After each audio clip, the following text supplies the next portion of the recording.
Hi friends, how are you? I hope you are happy. So let us start our lesson.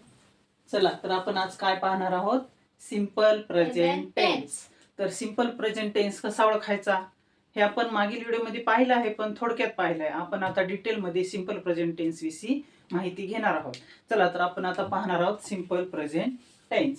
Simple present टेन्सचं जर Marathi sentence काय असतं?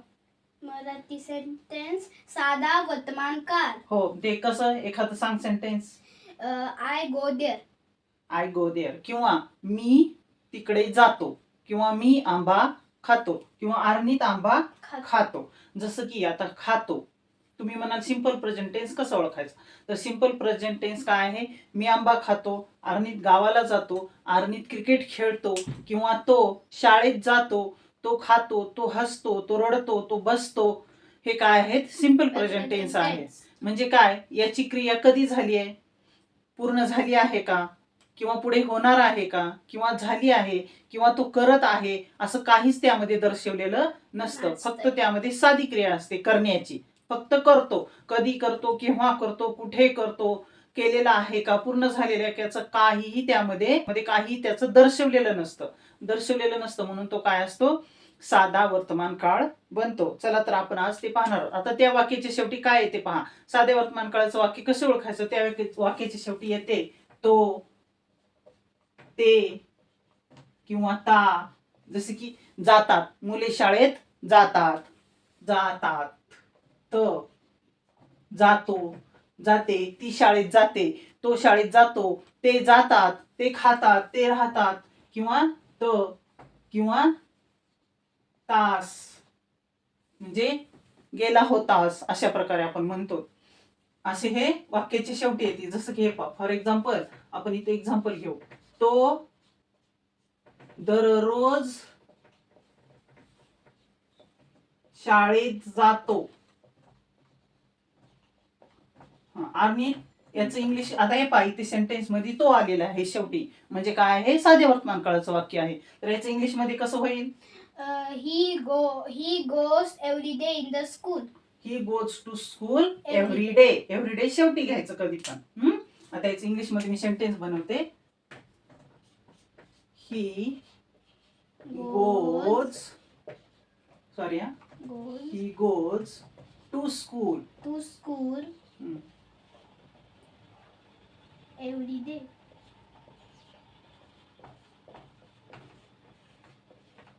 आता हे पहा, इथे ES कसं काय लागलं? का लागलं ES? इथं ओ आहे. हा ओ आहे, पण ES का लागलं? कारण करता काय आहे? ही आहे. जर कोणत्याही वाक्याची सुरुवात, कोणत्याही सेंटेन्सची सुरुवात इकडे हो थोडं, ही, सी आणि इटने होत असेल, किंवा एखादं सिंग्युलर नाव नाही, जसं की Ram, Shyam, Arnit goes to school, अशा प्रकारे एखादं नाव आहे, सिंग्युलर नाम, एकवचनी नाम आहे, त्या नामाने जर सुरुवात होत असेल सेंटेन्सची, तर त्यामध्ये क्रियापदाला एस किंवा ES लागतो. आता एस कधी लागतो आणि ES कधी लागतो? एस कधी लागतो आणि ES कधी लागतो? यस जेव्हा लागतो, जेव्हा वाक्याच्या क्रियापदाच्या शेवटी एस असते, डबल एस असते, CH असते, ओ असते, SH किंवा एक्स असते, तेव्हा काय लागते? ES प्रत्यय लागतो. आणि हे जर क्रियापदाच्या शेवटी नसतील तर फक्त एस प्रत्यय लागतो. आता इथे पहा, गोच्या शेवटी काय आहे? ओ आहे. हे ओ आहे, म्हणून काय लागलं याच्या पुढे? ES लागलं. जसं की एखादं नाम आहे ड्रेस. आता हे काय आहे? हे पहा, ड्रेस आहे. मग याच्या शेवटी काय आहे? डबल एस आहे. म्हणून इथे काय लागेल पुढे? ES लागेल. याला अनेक वचन जर करायचं असेल ड्रेसला, तर पुढे काय लागेल?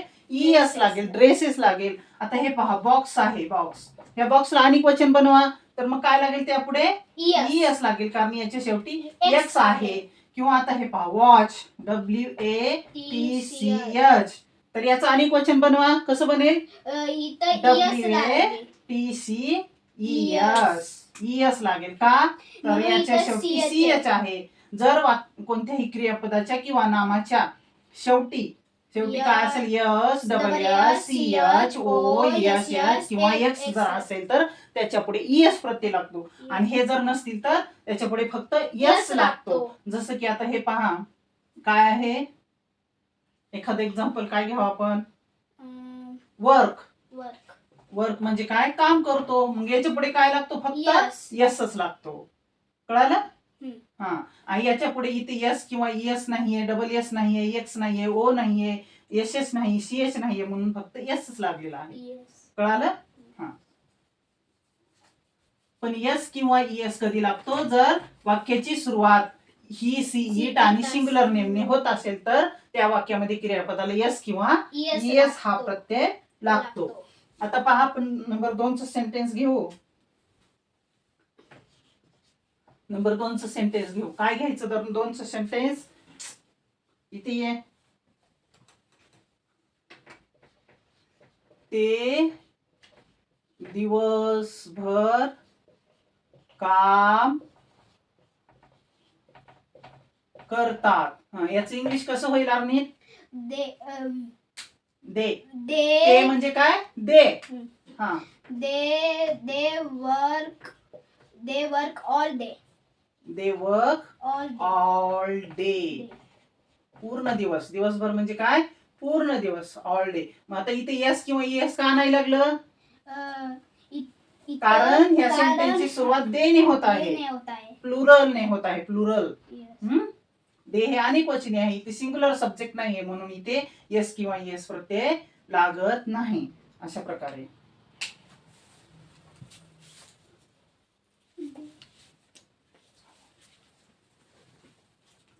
DAY.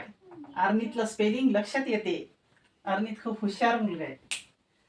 हे पहा, नंबर 3चं सेंटेन्स घेऊ आपण. काय घ्यायचं नंबर 3चं सेंटेन्स? सूर्य पूर्वेस उगवतो. सूर्य पूर्वेस उगवतो.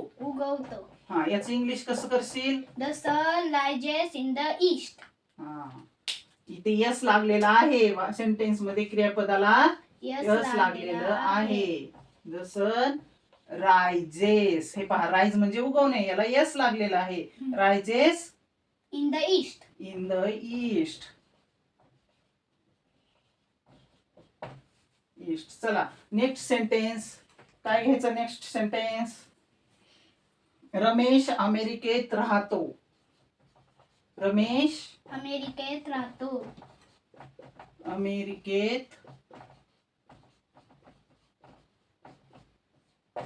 कर याचं English. Ramesh lives in America. Ramesh Lives in America. Ramesh lives in America.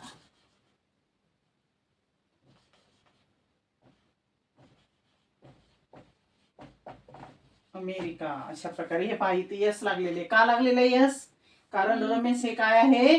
Singular नाव आहे, सिंग्युलर नाउन आहे, त्यामुळे इथे क्रियापदाला यस प्रत्यय लागलेला आहे. आता आपण हे मोडून घेऊ आणि परत दुसरं घेऊन घेऊ.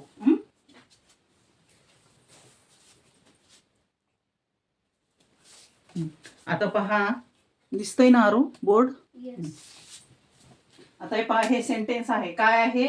मी दररोज 10 तास काम करतो. हे पहा, हे समजवायचं राहून गेलं. हे पहा, सिंपल प्रेझेंट टेन्स मध्ये हे सूत्र उपयोगी येते. जसं की yes plus V1 plus object म्हणजे काय?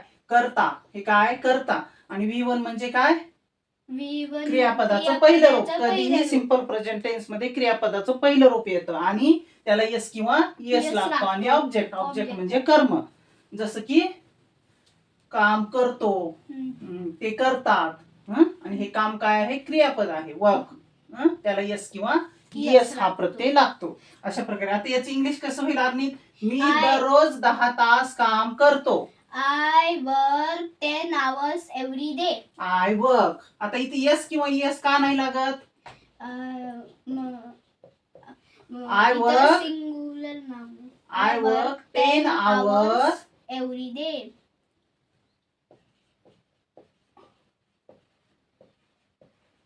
हा. आता हे आहे क्रियापद. याला यस किंवा एस प्रत्यय का नाही लागला? इथं I आहे.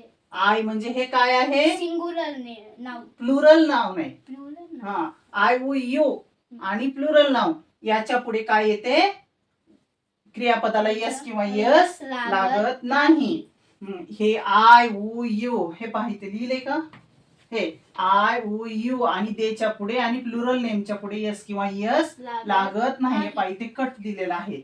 किंवा अनेक वचनी नामाच्या पुढे काय प्लुरल नामाच्या पुढे यस किंवा यस प्रत्यय लागत नाही. जसं की आता इथे पहा इथे सेंटेन्स दिलेला आहे. हे प्लुरल नाउन आहे. हा लोक दररोज 10 तास काम करतात. कसं होईल याचं इंग्लिश? पीपल. हा people people work 10 hours every day. People work 10 hours Every day. every day. आता हे पहा इथे यस किंवा यस लागलं नाही कारण हे पीपल काय आहे? प्लुरल नाउन आहे. प्लुरल नाउन जर असेल सेंटेन्स मध्ये आणि त्या पुढच्या क्रियापदाला काय यस किंवा यस प्रत्यय लागत नाही कारण हे पीपल काय आहे? अनेक वचनी नाम आहे. पीपल अनेक वचनी नाम कसं काय? पीपल कोण आहेत? लोक. लोक एक असतात का? नाही, अनेक असतात. मग अनेक वचनी नामापुढे जर क्रियापद आलं असेल सिंपल प्रेझेंट टेन्स मध्ये तर यस किंवा यस प्रत्यय क्रियापदाला लागत नाही. आता हे पहा मुले सकाळी लवकर फिरायला जातात. मुले याचं इंग्लिश कसं होईल? Children go to work early in the morning. Children go to walk Early in the morning. Morning. म्हणजे काय होईल? हे पहा चिल्ड्रन काय आहे? अनेक वचनी नाम आहे. चिल्ड्रन म्हणजे मुले एक असतात का? नाही, मुले अनेक असतात. म्हणजे चिल्ड्रन गो. आता इथे ईएस प्रत्यय लागत नाही कारण प्लुरल नामाच्या पुढे जर क्रियापद आलं असेल तर प्लुरल नाउनच्या पुढे जर क्रियापद आलं असेल तर त्याला एस किंवा येस प्रत्यय लागत नाही. आता इथे पहा इथे जर ही आलं असतं ही म्हणजे काय? तो काय करतो? सकाळी लवकर फिरायला जातो. मग काय होईल? He goes to walk early in the morning. इथे गोज होईल आणि पुढे टू लागेल. He goes to walk early in the morning. अशा प्रकारे जर करता ही सी इट असेल आणि सिंगुलर नाउन असेल तर त्यापुढे क्रियापदाला यस किंवा यस प्रत्यय लागतो. आणि सिंगुलर नाउन नसेल प्लुरल नाउन असेल किंवा आय उ यू दे असेल तर त्यापुढे क्रियापदाला यस किंवा यस प्रत्यय लागत नाही. अशा प्रकारे हे पहा हरी नेहमी खोटे बोलतो. याचं कर. Hari lies always. Hari lies always. हा अर्नित आंबा खातो. अर्नित eats mango. नीट आरो विचार करून. अर्नित ईट्स यस लागतो. आता इथे का तर अर्नित हे काय आहे? सिंगुलर नाउन आहे. हा एक काय आहे? हे सिंगुलर नाउन आहे. म्हणजे काय? एक वचनी नाम आहे. एक वचनी नामापुढे किंवा ही सी इट्सच्या नामापुढे जर क्रियापद आलं असेल तर त्याला काय यस किंवा यस प्रत्यय लागतो. आता इथे यसच प्रत्यय लागतो. काय येस प्रत्यय लागत नाही. येस प्रत्यय किती लागतो? जर क्रियापदाच्या शेवटी S double S C H O S H किंवा एक्स असेल तर अर्नित इट्स मँगो. अशा प्रकारे हे आपलं सिंपल प्रेझेंट टेन्स आज आपण घेतलेला आहे. तुम्हाला आवडला हा व्हिडिओ? समजलं सिंपल प्रेझेंट टेन्सचे सेंटेन्स कसे बनतात ते? हा व्हिडिओ आवडला असेल तर नक्की लाईक करा, शेअर करा आणि सबस्क्राईब करा. लाईक करा, शेअर करा आणि सबस्क्राईब करा. आणि पाहिल्याबद्दल thanks for watching this video.